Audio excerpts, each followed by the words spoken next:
Direct selling business क्यों ज़रूरी है? पैसिव इनकम हमारी ज़िंदगी में क्यों ज़रूरी है? इस दुनिया में दो तरह की कमाई होते हैं, पहला एक्टिव अर्निंग और दूसरा पैसिव अर्निंग। एक्टिव अर्निंग किसे कहते हैं? वैसी कमाई जिसमें काम करें पैसा आए और जब काम करना बंद कर दे तो पैसे आना बंद हो जाए। जैसे जॉब पर जा रहे हैं पैसा आ रहा है, जॉब पर जाना बंद पैसे आना बंद। एक दुकानदार दुकान खोल रहा है पैसा आ रहा है, दुकान खोलना बंद पैसे आना बंद। एक किसान खेती कर रहा है पैसा आ रहा है, खेती करना बंद पैसा बंद। एक मजदूर मजदूरी कर रहा है पैसा आ रहा है, मजदूरी करना बंद पैसा बंद। It's called active earning. और दूसरा पैसिव अर्निंग। पैसिव अर्निंग किसे कहते हैं? एक ऐसी कमाई जिसमें एक तय सीमा तक काम करे और उसके बाद काम ना भी करे तो भी अर्निंग होती रहे। It's called passive earning. Passive earning क्यों जरूरी है? क्योंकि आज हमारा शरीर काम कर रहा है, कल वह काम नहीं करेगा। आज कुछ ऐसा करना है जो हमारी मौजूदगी ना भी हो तो भी हमें रेगुलर इनकम आती रहे, और वो ज़्यादा जरूरी है। पैसिव अर्निंग जिससे एक मिडिल क्लास और पुअर फैमिली भी आसानी से अपनी अर्निंग बढ़ाकर एक अच्छी ज़िंदगी जी सकता है। आज पैसिव अर्निंग के तरीके का इस्तेमाल वर्ल्ड के सभी अमीर लोग, बिजनेसमैन, पॉलिटिशियन और एक्टर सभी अपने लाइफ में पैसे कमाने में करते हैं। पैसिव अर्निंग का मतलब ऐसा काम जिसमें किसी काम का रेगुलर इनकम आता रहे, जैसे रेंटेड प्रॉपर्टी, कोई मकान, बंगला या रूम को रेंट पर देने से जो पैसा आए। और भी है जैसे fix deposit, real estate, business, YouTube earning, ये सभी पैसिव अर्निंग में आते हैं। आज आपके पास कोई एक ही इनकम ऑफ सोर्स है, चाहे वो जॉब हो या बिजनेस हो या शॉप हो या फिर एग्रीकल्चर, कुछ भी हो। आप उससे अपनी लाइफ की ज़रूरतों को पूरा नहीं कर सकते हैं। अगर आपको एक बेहतर ज़िंदगी चाहिए तो आप सिर्फ एक ही इनकम ऑफ सोर्स पर डिपेंड नहीं रह सकते। आपको सेकेंड, थर्ड, फोर्थ या ज़्यादा इनकम सोर्स बनाने होंगे। जितनी ज़्यादा इनकम ऑफ सोर्स होगी उतनी ज़्यादा अर्निंग होगी और आप अपने फैमिली को एक बेहतर ज़िंदगी दे पाएंगे।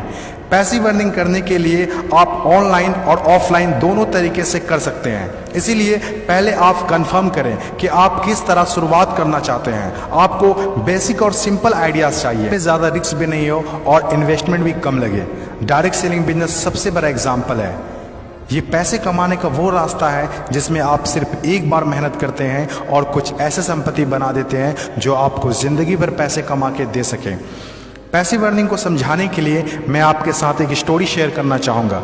यह कहानी है बर्क हेजेस की किताब द पैराबल्स ऑफ पाइपलाइन। एक छोटे से गांव में दो दोस्त रहा करते थे, ब्रूनो और पाब्लो, जो बड़े सपने देखा करते थे। एक दिन किसी न किसी तरह वो गांव के सबसे अमीर आदमी बन जाएंगे। वो दोनों काफ़ी मेहनती थे, उन्हें तो बस एक मौके की तलाश थी और एक दिन उन्हें वह मौका मिल गया। उस गांव में एक समस्या थी। गांव वाले को पानी लाने के लिए नदी में जाना होता था और आधा दिन पानी लाने में ही गुजर जाता था। वो दोनों ने गांव वालों से बात की कि वो नदी से पानी लाकर उन्हें देंगे और उसके बदले कुछ पैसे लेंगे। गांव वालों को ये बात अच्छी लगी। अगले दिन दोनों ने एक एक बाल्टी पकड़ी और नदी की तरफ चल दिए कि हर बाल्टी के लिए 10 रुपये दिए। ब्रूनो बहुत खुश हुआ, लेकिन पाब्लो को इतनी ज़्यादा खुशी नहीं थी।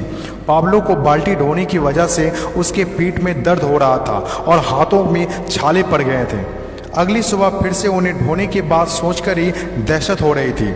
पाब्लो ने नदी से गांव तक पानी लाने का एक अच्छा आइडिया सोचा। जब अगली सुबह दोनों अपनी अपनी बाल्टी उठाकर जाने लगे तो पाब्लो ने कहा, ब्रूनो मेरे पास एक आइडिया है। चंद सिक्कों के बदले मैं दिन भर बाल्टी ढोने की वजह क्यों ना हम नदी से गांव तक पाइपलाइन बना दें। ब्रूनो ने कहा, पागल, हमारे पास एक बेहतरीन नौकरी है, अच्छे पैसे भी मिलते हैं जिससे हम जो चाहें खरीद सकते हैं। अपनी पाइपलाइन के आइडिया को दिमाग से निकाल दो। लेकिन पाब्लो इतनी आसानी से डिमोटिवेट होने वाला नहीं था। उसने अपने दोस्त को पाइपलाइन बनाने का आइडिया अच्छे से समझाया। हम लोग दिन के आधे समय बाल्टी ढोने का काम करेंगे और आधे समय और छुट्टियों के दिनों में पाइपलाइन का काम करेंगे। ब्रूनो ने पाब्लो की बात नहीं मानी। पाब्लो जानता था कि पथरीली ज़मीनों में पाइपलाइन बनाना आसान नहीं होगा, लेकिन पाइपलाइन बनने के बाद जो मिलेगा उससे वह इंस्पायर होकर काम करता रहा। जब पाब्लो अपना पाइपलाइन बनाता था तो गांव वाले उसकी मजाक उड़ाया करते थे, ये देखो Pablo the pipeline. Bruno Pablo से 2 गुना काम कर रहा था, इसीलिए वह 2 गुना पैसा भी बना रहा था। पहले कुछ महीने तो पाब्लो की मेहनत का कोई फल नहीं दिख रहा था, लेकिन पाब्लो खुद को बार बार याद दिलाता रहता कि कल के सपने आज के त्याग से ही होते हैं, और आखिर में वही हुआ जो होना था। पाइपलाइन बनकर तैयार हो गया। अब पाब्लो सोता था तो भी पैसा आता था, नहाता था तो भी पैसा आता था, खाता था तो भी पैसा आता था, वह कहीं बाहर घूमने जाता था तो भी पैसा आता था। जितना ब्रूनो ने 3 साल में कमाया था उतना पाब्लो ने 3 महीने में कमा लिया। गांव में जितना पानी बहकर जाता था, पाब्लो के जेब में उतना ही पैसा बहकर आता था। और मेरे हिसाब से direct selling business is the best opportunity. इस कहानी से हम 5 बातें सीखते हैं। पहला, विज़न का होना। विज़न सबके पास नहीं होता। विज़न जो आंखों से नहीं सोच से देखी जाती है। इस दुनिया में 5% लोग के पास ही विज़न होता है और वही इस दुनिया में कुछ बड़ा करते हैं। दूसरा, सबसे इम्पोर्टेंट, जब भी आप कुछ हटके करेंगे तो लोग आपका मजाक उड़ाएंगे, ठीक उस पाब्लो की तरह। तीसरा, लगातार काम करना। विज़न पर काम करना आसान नहीं होता है। इसमें ज़बरदस्त फोकस के साथ तब तक काम करना होगा जब तक आप उसे कंप्लीट ना कर ले। चौथा, खुद को इंस्पायर करना। अपने आप को इंस्पायर करने के लिए वो देखना होगा जो पाइपलाइन बनने के बाद आपको मिलेगा। अपने सपनों को विजुलाइज करना होगा ताकि अपने आप को मोटिवेट और इंस्पायर कर सके। पांचवा और सबसे इम्पोर्टेंट बात, प्रॉब्लम सॉल्विंग वर्क। जिस तरह पाब्लो ने गांव की पानी की समस्या को सॉल्व किया, आज हर वो इंसान सक्सेसफुल है जिन्होंने लोगों के प्रॉब्लम को सॉल्व किया है। चाहे वो डॉक्टर हो या इंजीनियर, चाहे वो साइंटिस्ट हो या कोई मोटिवेशनल स्पीकर, आज हर वो इंसान कामयाब हुआ है जिसने भी किसी भी फील्ड में लोगों के प्रॉब्लम को सॉल्व किया है। और डायरेक्ट सेलिंग बिजनेस भी ऐसा ही है।